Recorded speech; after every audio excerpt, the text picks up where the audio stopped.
Book of Seconds, Memory Loss. In the making of this book, I decided I needed to use mistakes, as in mistakes in the paper process, in the binding process, because for me, the idea of losing one's memory or memory changing seemed very much a reflection of actually a physiological change. I also, of course, used Post-its, although these are handmade paper Post-its, because that is something that in our culture we use to remember things. It's a series of 3 sequences, each dealing with a different kind of memory.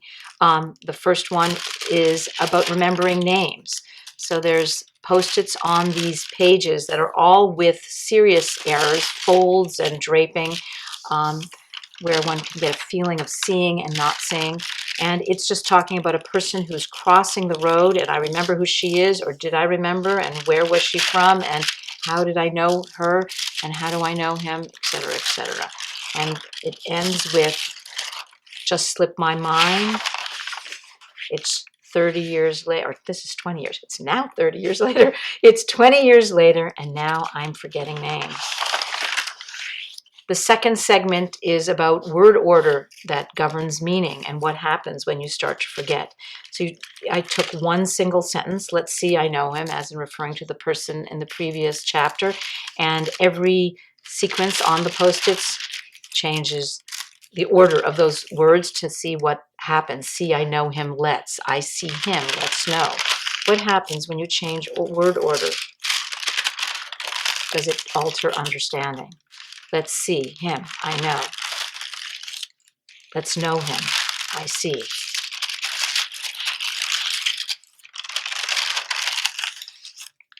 And the third section is, can ideas exist without words, without language? Then what happens when you forget? Again, the loss of memory, names, words, sentence orders, and meaning. I'm not going to read these. Upside down. Is meaning different than intention?